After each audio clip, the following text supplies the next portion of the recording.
There should be people. Oh, I'm talking about in here, not out there. Oh, um, all right. Well, hello everyone. We're on my channel today, so we're going to talk about stuff and things. This is kind of unusual. We haven't done a stream. The last stream I did was with Long Story Short, talking about Stephen Meyer's book Darwin's Doubts. So hmm. that was back in September. And that would be less pleasant. Yeah, he's an amiable fellow, but that was a Yeah. while back. It was a little while ago. Yeah. Um, so, how are you doing, RJ?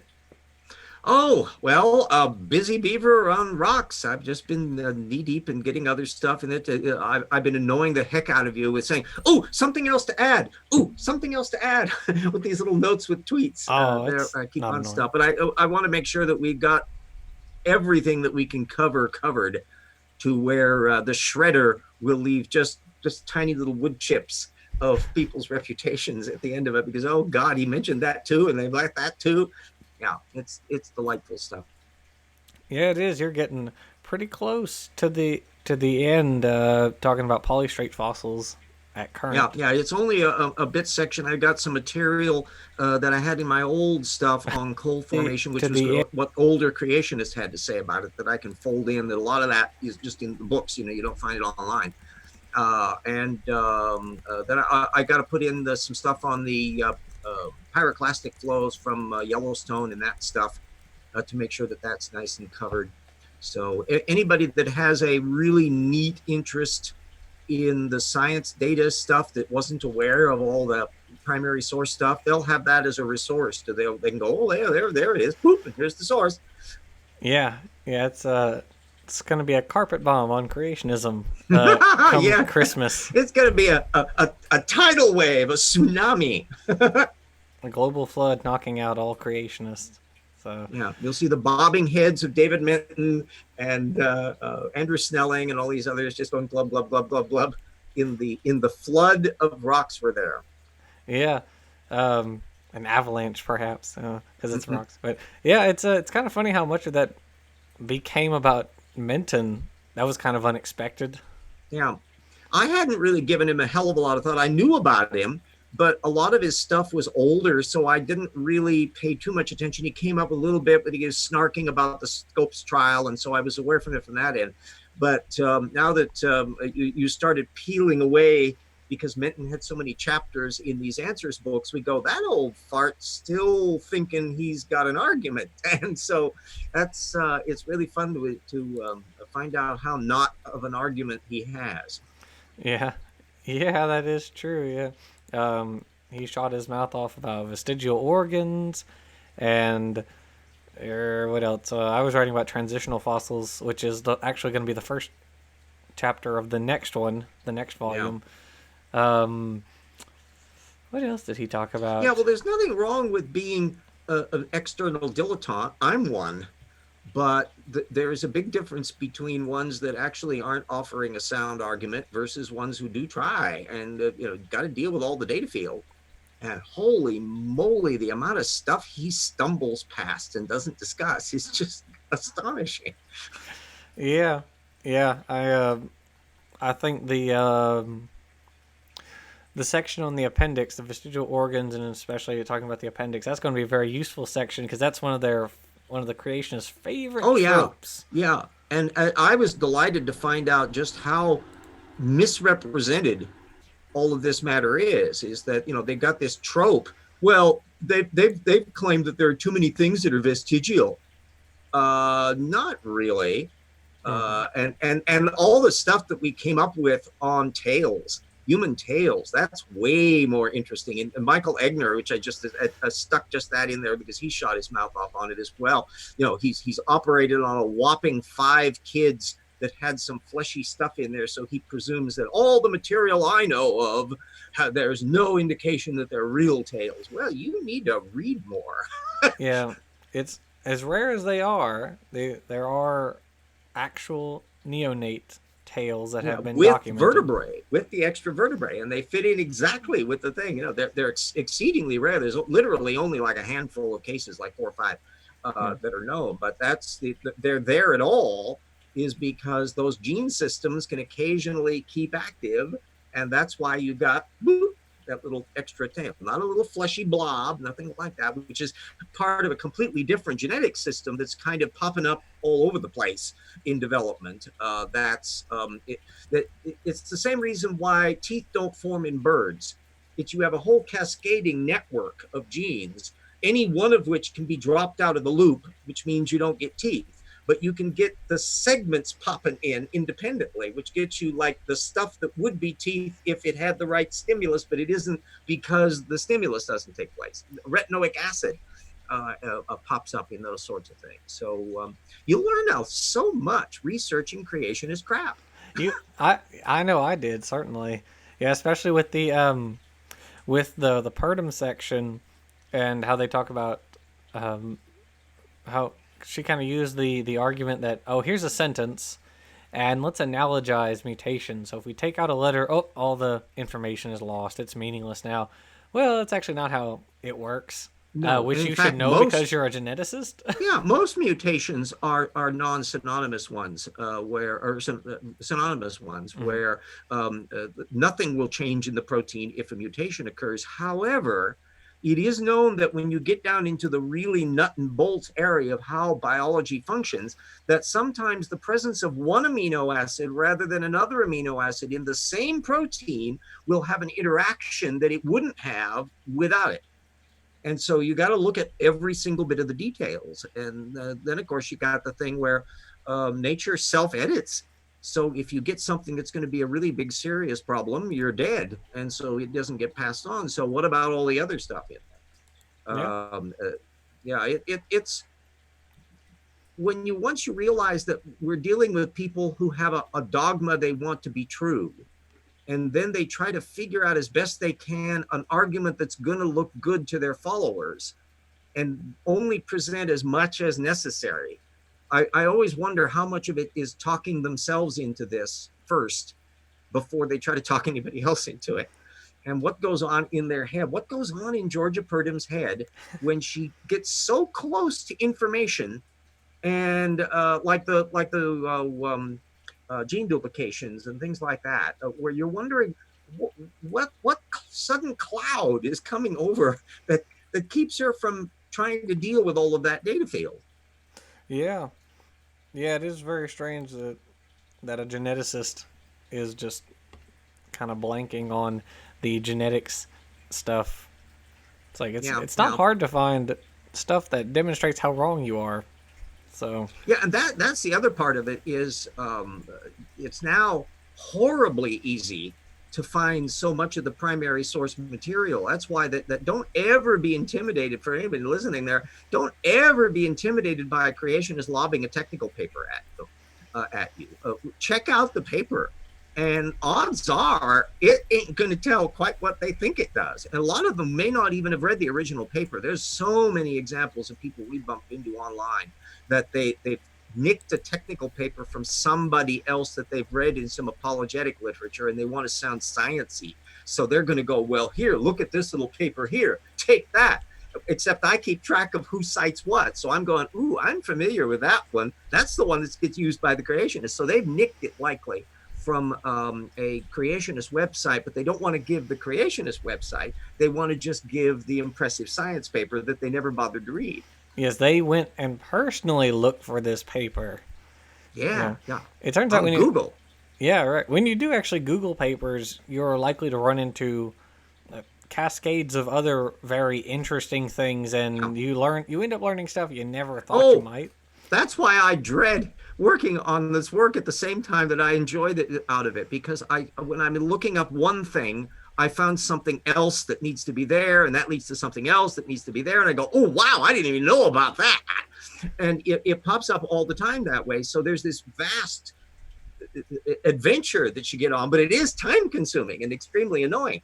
All of that stuff, that when you start looking at the original material, it's exhilarating and exciting to be able to glom onto all of that stuff. And you don't even have to leave your damned house. You can get it downloaded directly. You can look at this stuff and read it at your leisure. So there's no excuse whatsoever for people not being able to ground this stuff in the primary sources. Yeah. Yeah, absolutely. I fell down a rabbit hole when I was doing research on spirochetes for a later project. Uh, Mm, not probably not the one you're thinking. Well, you might be thinking of it. yeah. But in this later project, I was looking up spirochetes because they happen to sometimes be or ectosymbionts. They live on the outside of different of cells like protists. But what was interesting about it was these protists, which have these ectosymbionts, are in uh, termites and cockroaches and things like that. Um, you know, So they move around in the gut using the spirochetes as their motile system. yeah, exactly. And Yeah. so I was following the research on this, and one paper was cited that ex- gave a hypothetical explanation for how these bugs got into the bugs in the first place. Mm. And it turns out that the the uh, cockroaches, for instance, it's likely that they acquired their Oh, eating gut. dino dung. Yeah, they acquired the gut Yeah. protozoans by eating dinosaur feces, which is Yeah. just Creepy, amazing. but fascinating. Well, Yeah, yeah, and when you think about the amount of processing of poop that has to go on in a biological system, if you think about it, well, duh, that's a whole ecosystem, and there's a whole mass of bacteria and fungi and other organisms that depend on all of that. We want to just ignore it and put it into the doggy bag and move it away to the garbage dump, but there's a whole nature that was doing that for millions and millions of years. They've adapted to it as an ecosystem. yeah, yeah. There was an old BBC series, Walking with Dinosaurs, and one of the things that was so great about that was that they made you think about that sort of thing. They showed like Diplodocus defecating at one point. Yeah. It had a whole episode about I think it was the Morrison Formation, Brachiosaurus, Diplodocus, Stegosaurus, Oh yeah, Allosaurus. yeah. That and Vernal down there. That's all part of that Yeah, and so it's in Utah. you have to think about that kind of stuff because they were doing that. They're animals just like everything else, and so they have the same. Well, in the same way of sex, that animals have to replicate, and some of them you wonder how do stegosaurs do it, Very and carefully. they must have. Right. So how? And so you have to go into kind of vicarious Richard Attenborough mode to look around at that stuff, realizing there's a whole missing environment that must have been taking place that you have to do by inference of looking to see how organisms in the living world do it. Yeah. Yeah. Exactly. And so it's the sort of ecological reconstruction that they're doing now. It just makes the discovering fossil part look so minuscule by comparison because Well, now even you're putting them even to all the together. fact of the grid, that if you think about what it's not just paleontology, it was archaeology as well. I'm an old fart, so I'll take it down memory lane here. That in the ancient days, like in 1880, you would find a hill that maybe some druids may have lived in. So you come in there with your shovels and just dig away looking for gold or something that's going to be blingy. And you're just plowing through that. When Schliemann excavated the fields in Troy, he just he didn't have a bulldozer, but he had the equivalent of a bulldozer. He just slammed in there, and modern archaeologists are going, ah, because of all of the stuff that they're digging through that we can't know now Yeah. because they just plowed through all of this. So when you see a modern archaeology or paleontology dig, they've got the little grid set out and people with little tweezers and stuff, and they're gridding and marking down all the material as to exactly where it was found, what it was next to it, Mm-hmm. because that's where so much of the meat comes as to the taphonomy and forensics of how this stuff got to be where it is and all of the other context. And so now it's a different world from the take a meat axe to it approach. Yeah. Yeah. Definitely. Yeah. I took an archaeology class and at LSU Baton Rouge, and our professor talked about that how they just go through and just wipe everything clean. Well, I mean, Yeah, and so that yeah. means that particularly the farther back you go, the more question marks are around the work. So any paleontology work or archaeology work that's done in the 19th century or even really prior to the 1920s is going to be questionable. Not that they weren't observant and trying to be careful, but they didn't know what it is they didn't realize they needed to be paying attention to. And so they're stepping right past the stuff. Yeah, and you also have to think about, like, centuries of grave robbers and all Oh sorts God, yes, yeah. of people who just outright steal artifacts and things and sell them on the black market and whatnot. And even today, with like the fossil selling business, I have a Oh, in few. China, it's Yeah, pathological. Every little town in China wants to be fancy schmancy and have their own little paleontology museum. And so there is a market of fakesters that are supplying the fossils, and all they need to do is look good. And if you got some people that are about as careful as Ken Ham running them, well, duh. yeah. It is interesting that you mentioned that, because the Archaeoraptor was one such Yeah. forgery, which fooled none of the paleontologists, but it fooled Sylvia Zirkus, who bought it for like $80,000.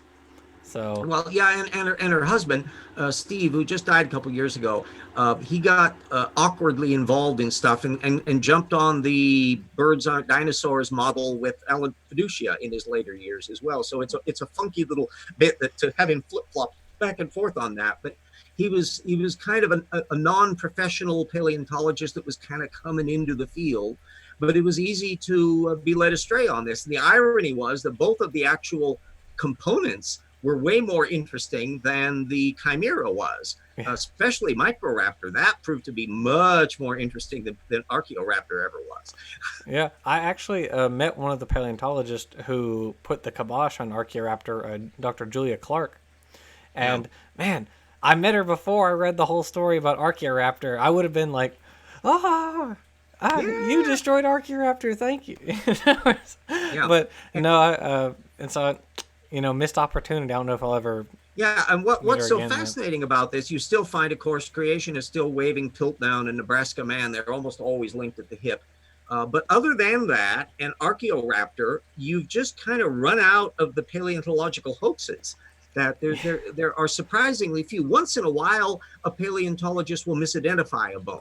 That was Sure. the case with Nebraska Man and things. There are a lot of bones that look a lot alike, and if somebody is new in the field or a little too anxious, they can get pushed out. But believe you me, the other paleontologists are going to be ready to pounce with the criticism on that. Hmm. And much rarer are examples of ones where they just did an oopsie.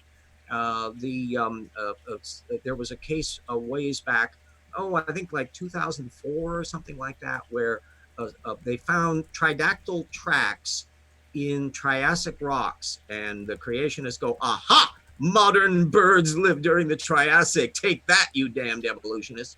And this remained kind of a controversy over a while, because could there have been some weird little three-toed bird-like archosaur running around in that? But eventually, about 5 or 10 years later, the scientists in question that had done the original work put a new paper in Nature going, "Oops, we didn't really we weren't careful enough on the dating of that strata there," and we went back and checked, and sorry, it's actually an Eocene bird. And so We were it's only not, 200 million years off. Our bad. yeah, that they had. And remember how the places in locations that have had a lot of erosion, to where you have a lot of rock exposures that cover a huge amount of time, that including those great unconformities and all that other stuff. If you think all you need to do to be as a useful reminder, and I think I mentioned this in Dinomania in the old tip book, look at the Matterhorn.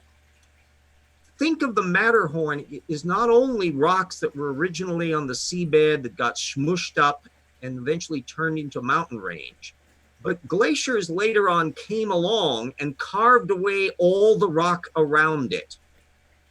So think about all of the real estate that used to be there that ain't there now. And that gives you a sense about all the stuff that's missing, and how it is possible once in a while for people to make miscalculations. One of the big difficulties in figuring out the details for a while of the Missoula floods was that they didn't realize floods. And what they were seeing in like Lake Missoula was a bunch of shoreline records. Well, which shoreline is what in what order? If the shoreline is like up to here this time, and then the next lake is down here, and then the next lake is up there, but they're not They're earlier, not later. sequential, right? Yeah. Exactly. And so it's something eroding away and then setting down new deposits as a series of.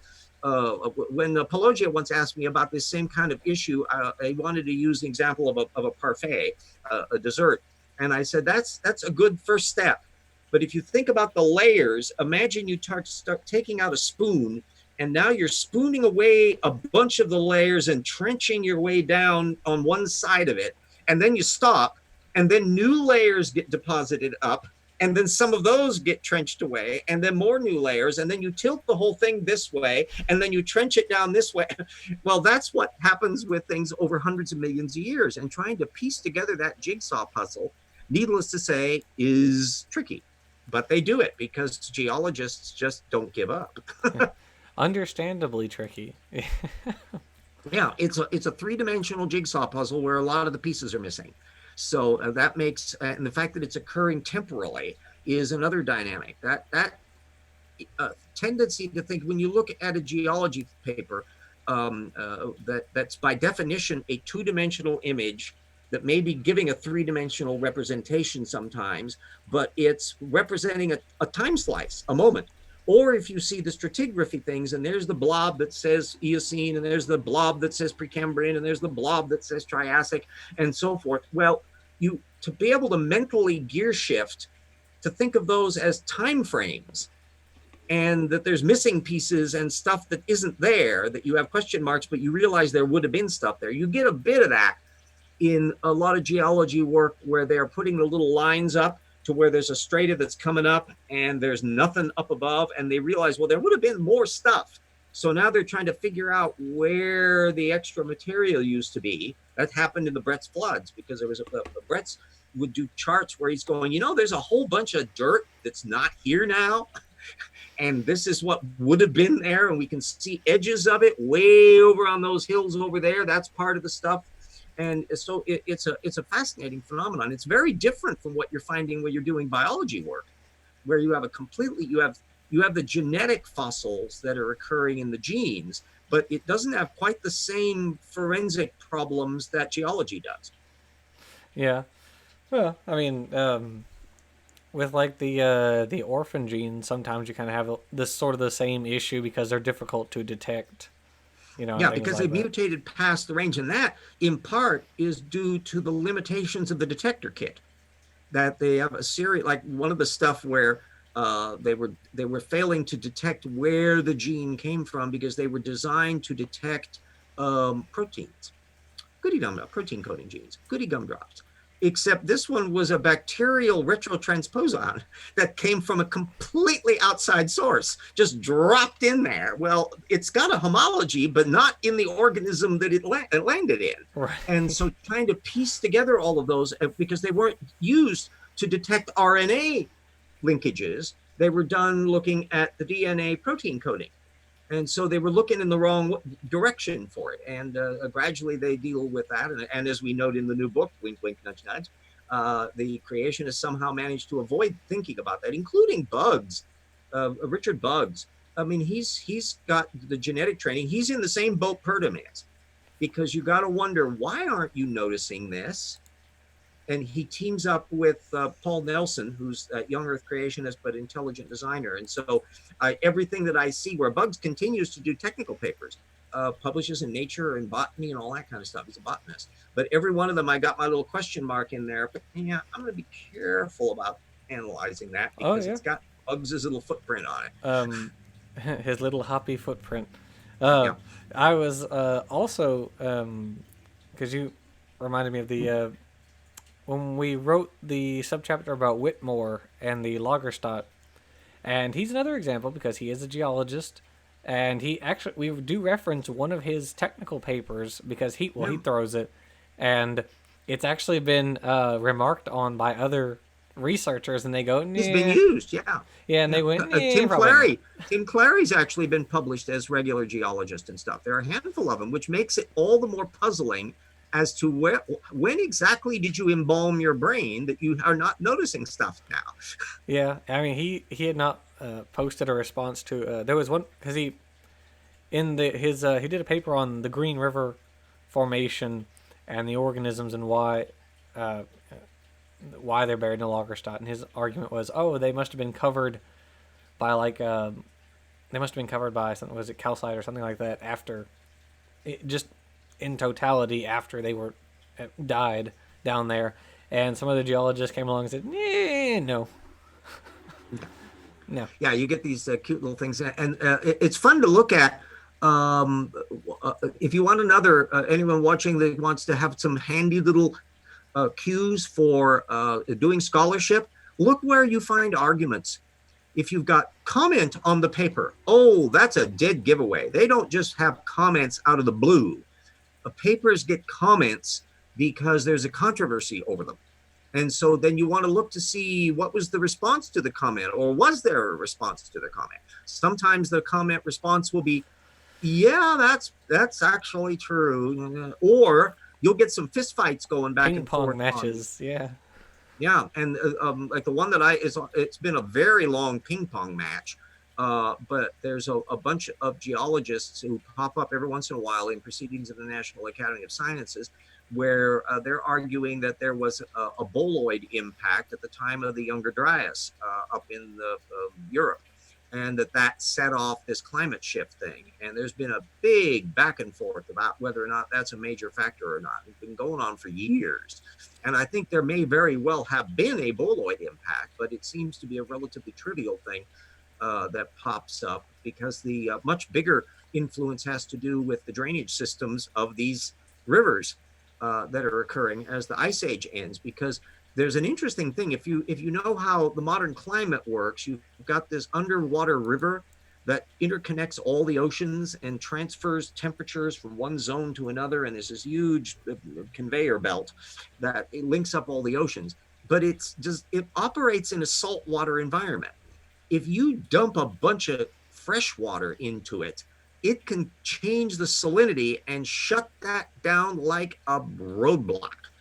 And there's been a whole bunch of glacial lakes draining down into the Atlantic Ocean with fresh water in big spurts that upset that, and that's connected up to the that's what Younger happened with was it Maison Creek, I think, was the continual big flushes of fresh water into the saltwater, into the surrounding saltwater. Yeah, was that Maison and Creek? you get intertidal zones that can get into complex things. The other thing that was interesting is the role that we found about bacteria and bacterial mats that act as binding agents for a lot of this stuff. And there's a reason why the Green River had such wonderful preservation techniques on there.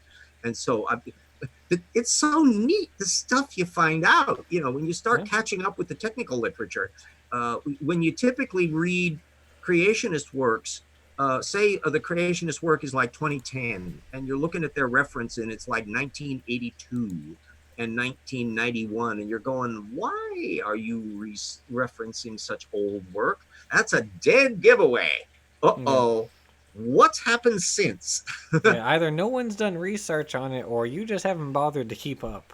Yeah, and in most cases, if they know about it, and there are wonderful examples that we're doing, it's like, when you find that somebody is aware of a technical paper that discusses this new information and they didn't mention it. What were they, blind as a bat? That's when they're at their most disingenuous, because you can just accuse them of being ignorant boobs by not being aware of the technical literature, although that's surprising if somebody is supposedly so technically proficient. But Buster, if you cited it, you're on the hook. Yeah. One of our examples is Georgia Purdom cites a paper about these guys reviewing different mutations and effects that they had. And she cites a paragraph where they talk about, well, what is the definition of a beneficial mutation?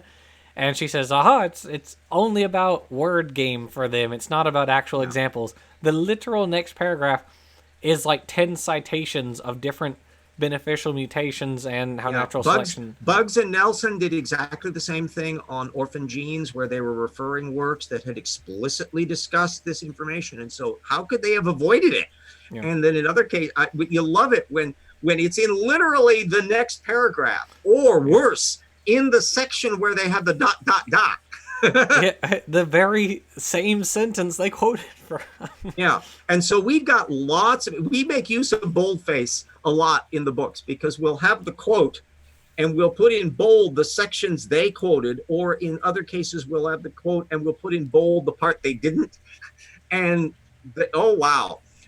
It's just astonishing on that. So it's not an unusual phenomenon to encounter a creationist where you have to say, they could have known about this stuff, but didn't mention it. So now they're either liars or disingenuous, because they knew about it. They cited the damn thing. Yep, exactly. Yeah, and so that'll be fun. I'm really glad that the cutoff chapter was the one that contained the Whitmore chart, because I really liked that chart, and I'm so glad it made it into the first edition. And I'm gonna love, seeing how people respond to that, because we have, if it wasn't already apparent that there was no global flood and that the major fossil layers had nothing to do with global floods at all, this should solidify in your mind that is the thing on the Lagerstätten? Yeah, that chart is like my favorite in the whole book. Oh, wait till you see what I did today, because it's way bigger. Well, and I dived in full bore to think about, okay, how many Lagerstätten are there and what are their circumstances? Because you correctly spotted, boy, oxygen deprivation, low oxygen environment, anoxic environment, like a pattern about what forms these kind of deposits. Yeah. I started researching more and more on that to try to do, okay, let me try to catalog all the main Lagerstätten, not even just the ones that we were focusing on initially, but even more. And it turns out there were an awful lot of deposits. That pattern holds. The odds are, if you have a really spectacular deposit, it's most likely formed from a oxygen deprived environment, and that led to a whole bunch of interesting things, because each one of those represents an ecosystem. And now the creationists are trying to argue all of that's simultaneous. Yikes! Yeah, because it's funny, the global flood, was the most destructive event in the history of life so far, and yet most of these Lagerstätten are calm, serene pools or lakes or whatever. In fact, some physically cannot possibly occur. The writers in some of these technical papers explicitly note this cannot have any disturbances. Otherwise, this stuff won't look this way. Right. Yeah. So suddenly the cataclysm suddenly turns into freeze frame, like you get in action adventure movies, when then suddenly the slow motion kicks in. No. That's not how it works. And it's a thing that hopefully there's going to. Oh, I discovered yet another word. Oh my God, it's like Jugelklaps or something like that. These dang Germans. It's Icelandic in this case. It's about when a glacial lake breaks up and sends its floodwaters down. They actually had a damn term for it, and so it's occasionally used in relation to things like that Missoula-style flooding. And that it's got an umlaut over the O, so it's kind of cute. So there'll be so many wonderful little terms and stuff that neither one of us knew about before we started writing all these things, because they're specialized terms that are used in the technical literature, but they're kind of the little tricks of the trade to think. And then, of course, our famous term that nobody uses, polystrate. Oh, I thought you were going to say monocausism. I found out who coined it, though. It's for a while creationist who then just became a geology writer and gave up his creationism. I think Rupke, I think his name is. He's still around, and he's a very well revered one. But in the 60s, he was very much on the creationist side on things, and then he started learning more. And so in the 1970s, he started moving away from this.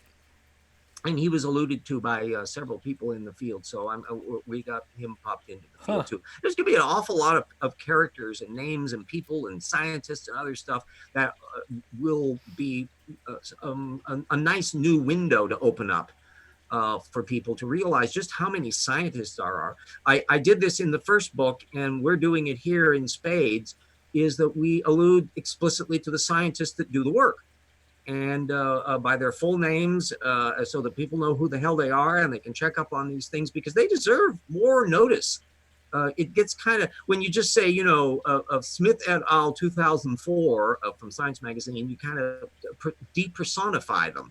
But no, they're human beings with lives, tattoos on their arms, like Jingmei O'Connor, the paleontologist. They're real people with fascinating lives.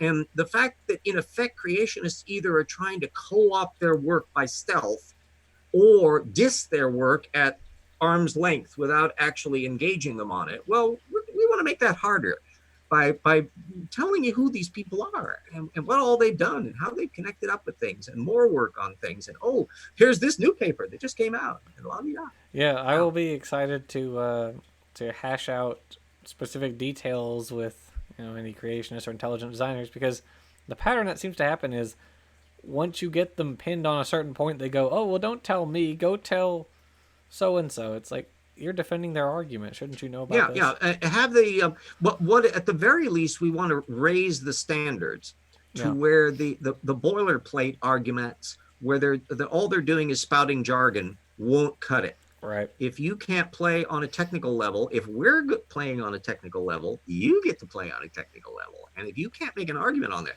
the one thing that is just a leitmotif through all of this is the absence of their model.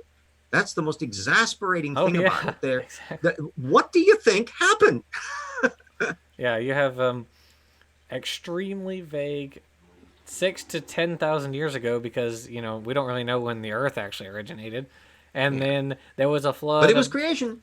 But it was creation. Then there was a flood, and there was a Tower of Babel. And at some point, flood about 4,000 years ago. Tower of Babel was like, how long? Well, it was still during Noah's lifetime, so it was within 900 years after that or whatever. So, yeah, it's the ridiculous frame of, because they've got to accommodate all of those peoples around the world, and they just don't do that. You just get like everything was all Adam and the kids there in the Middle East, and there was nobody doing anything anywhere else. Well, excuse me, you got to explain how the people got to Machu Picchu. Yep. Yeah. How did 8 people build the pyramids less than a generation later?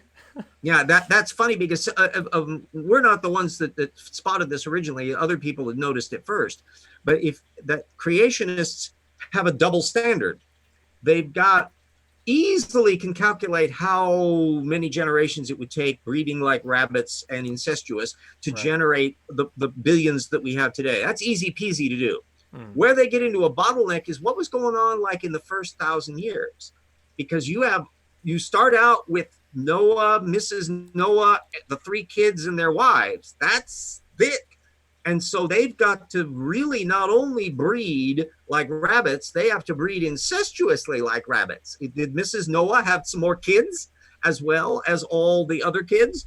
And then you've got the allele problems of that there's a fixed body of haplotypes that would be in those 8 people. And, some of the creationists have tried to argue, well, one of them is the one type that went off into Asia, and you're going, oh, yeah.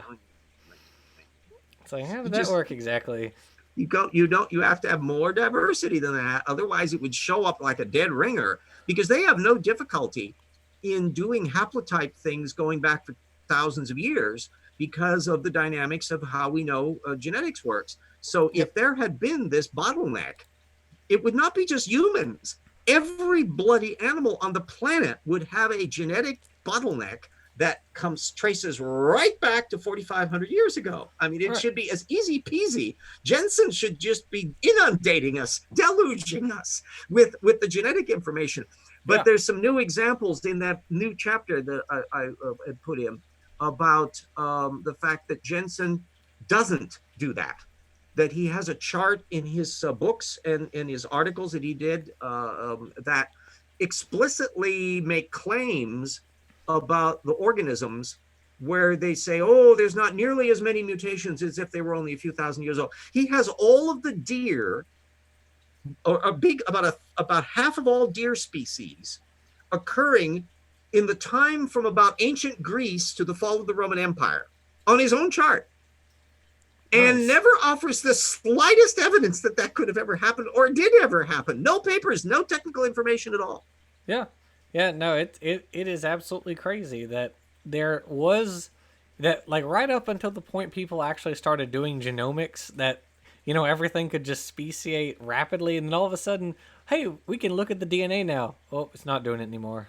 Sorry. Slow down. Yeah, it just stopped It conveniently. just stopped. It only looks Isn't like that handy? it only looks like it's, millions of years now. It's just like the number of magical beasts and things kind of falls off inversely proportional to people having photography and cell phones and cameras. Right? Yeah. Yeah, it's goodness gracious. Yeah, it's pretty funny because, I mean, that's the whole reason he invented, or well, he didn't invent it, but the creationists invented created heterozygosity, because it's their way of saying, well, the genetic variation just existed. It was the just problem already is there. they're stuck on their own petard. Listen to that, standing for truth. Is that in principle it should be a snap to take existing haplotypes from the various organisms on the planet and retro-calculate what the original created heterozygosity would need to have been to accommodate all of that stuff. And they're going to be in a taffy pull on that. We know that there was an example of a species that they had found, this one that was parthenogenic, and it was out with some little lizard or something. Oh yeah, and they had the gene it had, yeah. and they had one of the species that matched up with it. They were able to predict what the genes were of the other species, and they eventually found that species and verified it. Well, we're waiting for Sanford and Company to pull off a trick like that with their created heterozygosity. Yeah, that was Dr. Hardy's paper. Yeah, Dr. From he works here at LSU Shreveport, and he does research. For anyone who doesn't know, he does research on I think reptiles, mostly like Aspidoscelis uniparens, which is the lesbian lizard. yeah. The another thing that's funky is again, when you're looking at the dates on things, there was a hilarious case of where Kurt Wise was commenting, and you'll read about it in the chapter when I send that to you, because I put in this material on Woodmer app, and he was going on the geologic column, and this was him preening in, I think, 2008 or something, where he was citing a whole bunch of his previous works, because he has really a much bigger career of spewing crap than I was even aware of until I started researching this. But along the way, there was a little paper that Woodmer did, and he got a bunch of pushback from Glenn Morton, who was still at that time a creationist, and then also a critic of creationism, and Kurt Wise.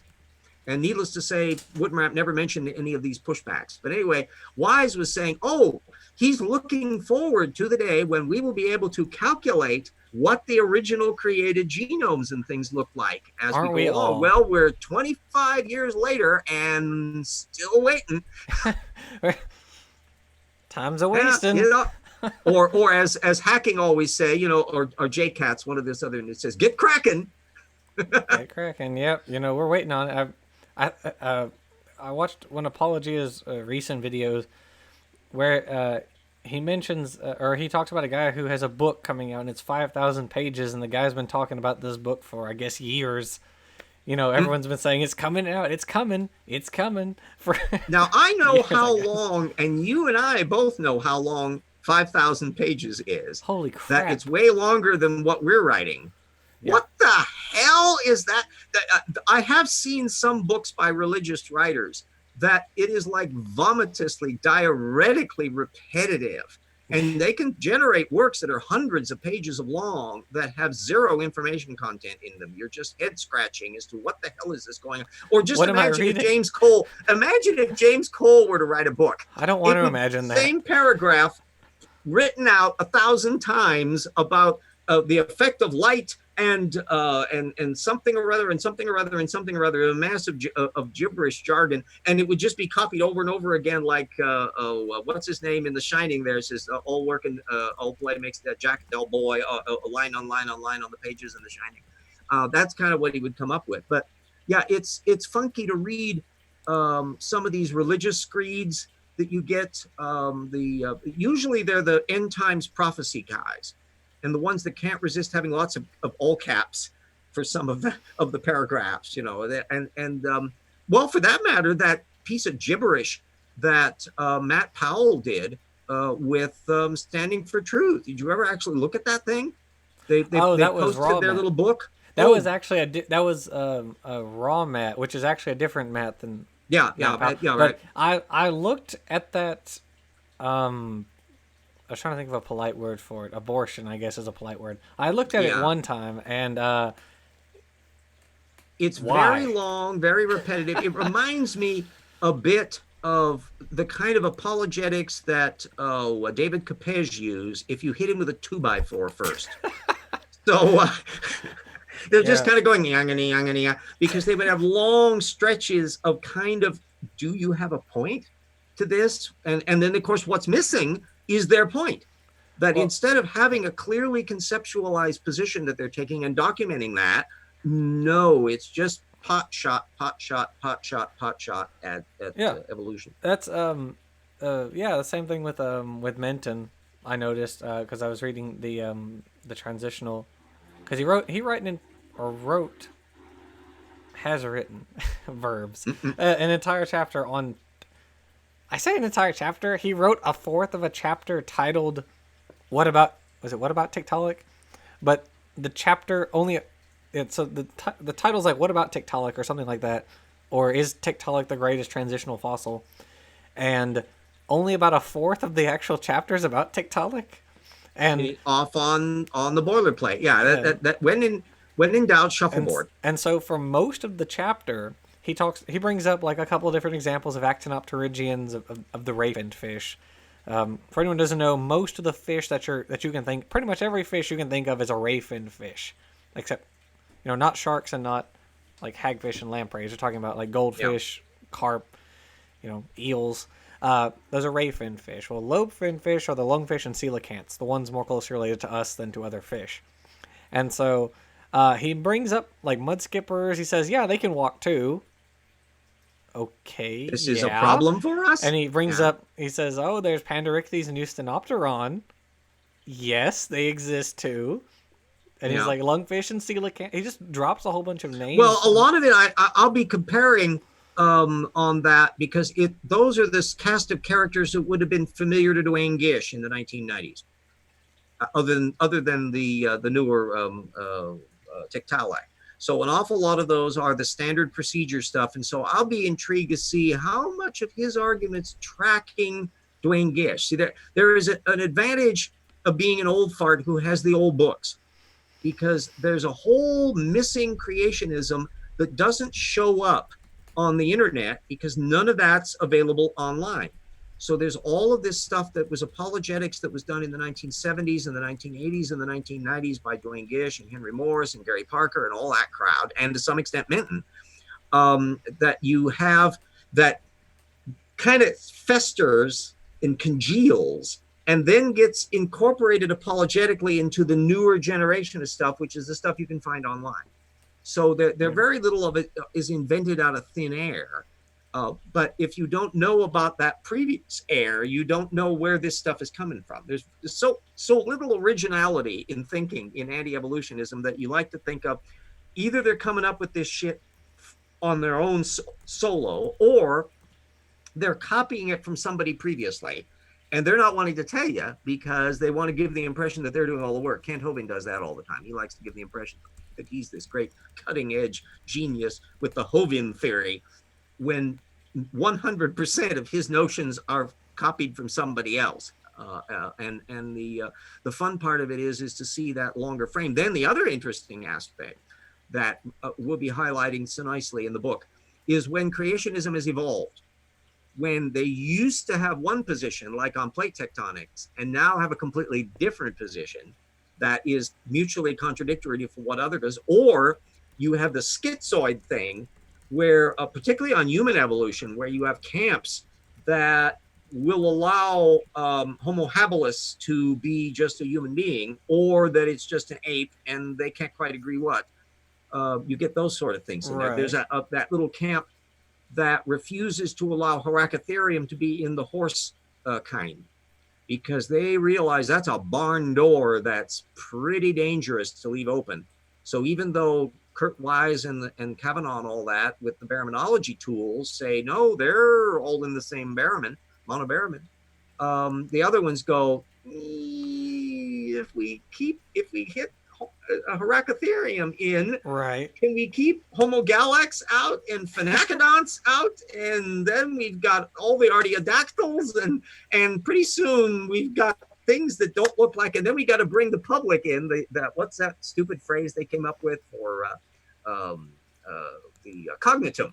The cognitum. Oh, the literally because it looks like it, which Yeah, is that there astounding were. to me. You got these we got some hilarious examples in the baraminology chapter. I think just on that one chapter alone, we have an awful lot to be proud of, because I think we've gone farther in piecing together the stupid that is baraminology and the contradictions that are baraminology. Oh yeah. That I don't think anybody has delved into it quite as deeply as we have. Oh yeah. I'm very excited for the baraminology chapter because I actually I put out a challenge months ago for any creationist who wants to come on here and argue for baraminology. Yeah. I will be happy to have that conversation with you. Irony is, I bet Zero. between the two of us, we've read more baraminology papers than the average 100 creationists. Yeah, I can guarantee that we have. I had one guy who commented like a week or so after I first put it out who said he might be interested, and I was like, okay, sure. Yeah. And then he was like, well, yeah, and I was Maybe not. like, okay, well. But yeah, I haven't since then. I've got nothing on it, and which makes me Yeah. sad because there are so many. They're out there and they talk about it so much, and then we're here, we're waiting. Well, it will be interesting because, again, you have one of these schizoid divides in creationism, because the average grassroots creationist to this day, I bump into them all the time on Twitter, that they think that there is no such thing as speciation, that macroevolution is one species turning into another. No new speciation. You can't find any evidence of new speciation. To where, excuse me, there is in fact evidence on speciation, but the important thing is the baraminologists have moved on here. And in fact, it's hard pressed to find anybody in the upper echelon of Answers in Genesis orbit who doesn't accept speciation, that in fact they require speciation on a gargantuan scale in order to be able to get the created kinds that trundle off the ark into the existing life forms. And so they're forced into it. But the average creationist doesn't know that stuff.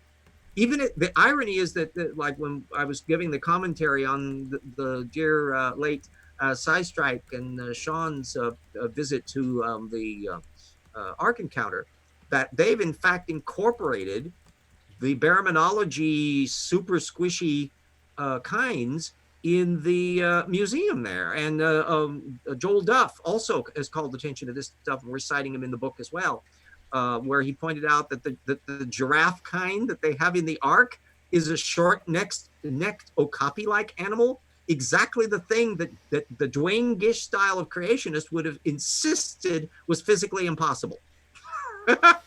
Yeah, exactly. Well, and so, yeah. so you can tell from what tropes they are. That's why speciation is a diagnostic. You ask them about what they think about speciation, you can give an indication as to whether they're that little itty bitty breed that's actually reading the current baraminology, or whether they're the squishier brand that is drawing on a creationism that dates back to fax machines, and they're relying on that instead, because they'll have a very different position on speciation.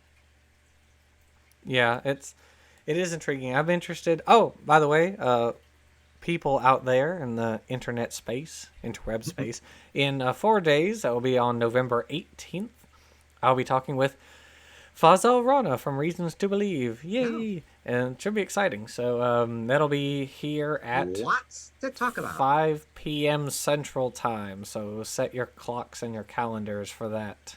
Yeah, there's going to be some Cambrian talk. Yeah, it's yeah. I'm sure we'll talk about the Cambrian. I'm really interested to see how much of life he accepts as being related to each other, because I had a one of those well, RJ, we were talking about this just last night after the show.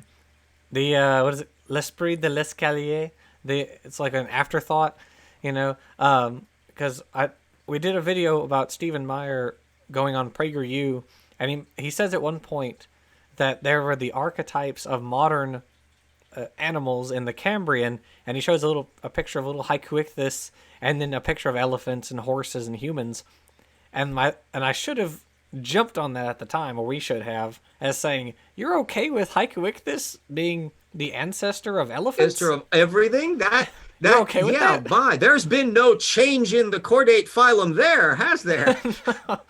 Yeah, I wish we had had gotten that one, Yeah, because that's why it boils down to that straightforward question: that does a creationist accept or deny that anything alive today is physically descended from anything in the Cambrian? If they deny it, then don't bring up the Cambrian phyla, because they might as well be Martians on another planet if they're not related to any of that.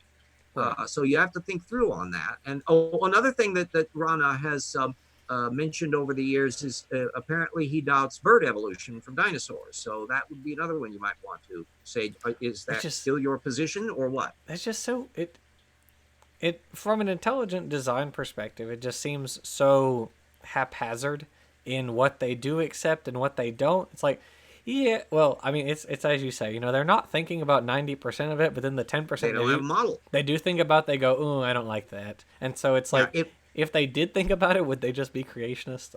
If you're missing most of the data and you don't actually work out a model with the 10% of the data you do pay attention to, well, duh, that's what you get. Right. Yeah, yeah, it's like they look at the few who look at bird evolution, they're like, no.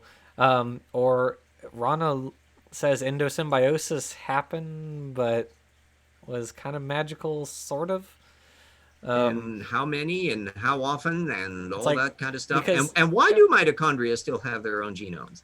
Yeah, exactly. It's, you have to ask, okay, then is it just that one? What about the acquisition of chloroplasts? What about the acquisition of a rhodophyte of a red algae by a yellow algae? What about a yellow algae into a yellow algae? It's like, which are all of these have magic sprinkled on all of them? This is the pitfall. I've mentioned before, and it's probably an easy thing to do, the simple taxonomy of anti-evolutionism. It's God of the gaps, and it splits into two forms. There's natural theology and origins or bust. And the natural theology is, oh, gee, how wonderful and complicated it is. And so mitochondria and all these things fall into that natural theology. And the pitfall is that if you start diving too far down into the details, it starts looking less and less like it's designed and more like a natural process. So typically, there is a point at which, as they wade into the data field and their nostrils start going underwater, that they stop and go back up onto the shore and go over next door to the much happier origins or bust room, where everybody is popping champagne corks because they haven't figured out where the cell came from. And so that's the default mode. And most anti-evolutionists, if they don't start out at origins or bust, they end up there eventually, because it's still the great big question mark that for the moment hasn't been filled in yet. Although knowing the amount of pieces and things that are being done in the research field, I don't know how long that's going to stay. Yeah, exactly. It's as we discover more and more things, are they just gonna? What's gonna happen to your position as the science moves on? You're just gonna dig in your heels and. Well, there's a lot of WD-40 that is sold in creationism because they need it to lubricate their goalpost moving, which is on wheels. Right. So every once in a while you hear this as they're shifting the thing over, like Nathaniel Jensen saying, "Of course we creationists accept transitional forms." Yeah. You guys should probably keep in touch with each other, because we're constantly fighting people on Twitter who say the opposite. So yeah. Well, they don't compare notes, and again, that's in large measure If you're jousting with somebody who is 25 years old, you'll probably get a little bit of a different dynamic than somebody who is 65 years old, because the creationist at 65 will probably have been growing up on that old Dwayne Gish style creationism that they may have gotten from their church or somewhere else, and they're probably not necessarily paying a hell of a lot of attention to the internet, where they would have to be in order to read baraminology papers. Now, the young person is trawling off of the apologetic material, and probably their eyes start glazing over if they encounter Answers Research Journal, because now they got to read footnotes and they got to look at graphs and they got to find out what ANOPA means. Right. And oh, dear me, this is just, yeah, let's go back to the Ken Ham post. And Right. so that can kind of weed out that, but you get, both of them are superficial apologists, but they're running off of a slightly different data set. Right. Yeah, and so we actually got to get down and dirty with all that stuff. There was a really fun ANOPA study by creationists, which found Archaeopteryx to be a dinosaur, not just a bird. So that's a little awkward.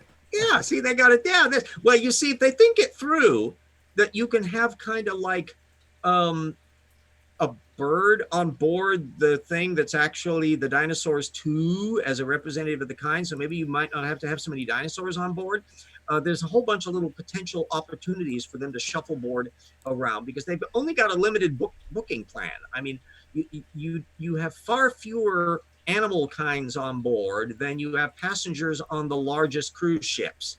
So you have, and between them and the staff, although maybe the amount of poop that's being generated by them, I mean, we've got like 2 threadbare dusty bats, which I wonder if when Sistrike visited the Ark encounter and they only had like a couple bats in their little bat cage, whether that was because Kurt Wise's analysis had only dealt with 2 bat families.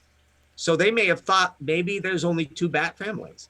So they only need 2 kinds of bats. And right. There it is. That covers it. The other 18 families of bats, well, he didn't cover them, so they don't know about them. I mean, the same is, I would, and I'm sure you'd agree, the same is true of all the other phyla that exist out there that are literally never talked about among creationists. Well, after all, like the, but in fact, once in a while that if they bump into some gee whiz design elements, in relation to some of these little critters, I think there was one, something or other pulex. It's Daphnia pulex, I think. Oh, yeah. Which is this little itty bitty. It's a water flea, isn't it? And it pops up peripherally, and where if they thought about what's going on with that, we have a biogeography and a species indication on this. Do you really think that's all a kind? and if it was a created kind that was put on board the Ark, what did Noah come out and have a little jar full? Because these little microscopic little wiggly things, and they're transparent arthropods, I think, something like, or crustaceans or some such thing. Yeah, they're really tiny crustaceans. They're part of the. I think they're part of like plankton, the larger plankton. So, yeah, they're little bitty thingies. But yeah, it's. I think the thing that shocked me when I was just starting to investigate all this stuff, when I really became an evolutionist, is the day you get Lynn Margulis's 5 Kingdoms book, and you start looking through, because they were listing all the phyla in there, and the vast majority of them are little teeny things, because all of the animals most people are familiar with are vertebrates. Yep. No one really cares about. No one cares about Chinorhynchs or Interprox. One little section on chordates encompasses every animal that you know and love and have visited in the zoo and eat for dinner. And then you see phylum after phylum after phylum after phylum after phylum after phylum after phylum, and suddenly that cute little picture of Noah's Ark and all the cute little animals on there starts breaking down as you look at Chinorhynchs and onychophorans and all the rest, and you're going, wow, there's a whole world out there that doesn't get in their cartoon. Yeah, and there are even new phyla discovered occasionally, as there was just this year. I can't remember the exact name of it, but it's a group that looks sort of like tardigrades. And I think too, I can't remember whether it was cnidarians or ctenophores, But one of the ones, a systematist said, if you were just looking at them cold, there's so much variation among them that you might even consider them two separate phyla. I'd probably say that's probably Nidarians. Well, ctenophores tend to all look. They're kind of all like kind of globy or oval with the little kind of ridge with little wiggly things along the edge. But in fact, I modeled to some extent. I modeled the design of the Deimos in my Phileas Fogg novel on a kind of Proteus submarine with a ctenophore set of ribs that kind of run along the edges as runners and that. So I had that image in my mind. My nod to biology. Well, there you go. Hey, the Eiffel Tower was based on a dinoflagellate, so dang. I imagine the person was talking about Nidarians because you got coral on the one hand and then the medusoid jellyfish on the other who just kind of float, and so if you just looked at them you'd probably think it's and then you think about how much variation there is with chordates, and that's just our phylum. Yeah, and that's why anybody that says, well, yeah, they all came from Pikaia, that's no problem, that doesn't bother me. Oh, really? Well, that's us and whales and dinosaurs and birds and plesiosaurs and bats and pterosaurs, and I'm going to be at it for a while. Right. Someone said, what kind are water bear? Oh, well, yes. Tardigrades. Thank you, everyone. Thank you. Yes, water bears are tardigrades. They're part of the group. There's this little clade. So you get bilaterally symmetrical animals, and that bifurcates, and you have protostomes and deuterostomes. Protostomes form their mouth before their anus embryonically. And then you split again, basically. We're not going to go into the deep systematics of it. But anyways, you basically split again, and you've got Lophotrochozoans on one side, things like mollusks and bivalves and all those guys. And then on the other side, you have your ecdysozoans, your guys who are shedding their skin, trilobites, preapulids, all your buggy things, plus nematodes and a bunch of other wormy groups.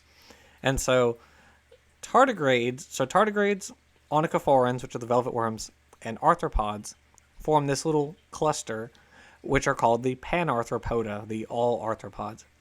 And they're all very close together, and they all have very similar genetic systems. The Hox genes are very similar in all three groups. Yeah, even though they look really different. Yeah, it's fascinating because the cute little tardigrades, those cute little pug nose, and their little teeny feet, and then other than that, when you start looking at it, you go, "That's kind of creepy."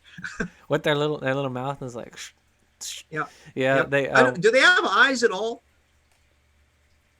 I have no idea. They're just so freaking small. I can't recall them having. They obviously are not as actually yes, they do. They do your... have eyes. Yes, they do. I do remember. They lost some of the they lost the ability to see some of the colors or some of the photoreceptors. Oh, okay. Now I can know that I can use color tricks to confuse a tardigrade. Okay. All right. Yeah, they lost a couple of the photoreceptors, if I remember correctly. But, I think they're like microscopic, are they? I mean, they're really teeny tiny. It's like I don't think you could see them with the naked eye. They might be on the edge. And they're unbelievably durable. I mean, you can freeze the damn things. They experiment every once in a while to see, could this serve?